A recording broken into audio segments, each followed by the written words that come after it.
ஓம் பிள்ளை நடராஜனே சிதம்பர வாசனே சிவகாமி நேசனேவா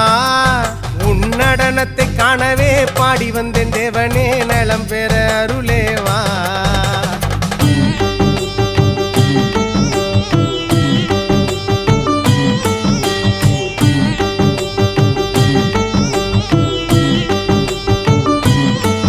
ஐயன் சாம்பலையும் பூசிக்கொண்டு வந்து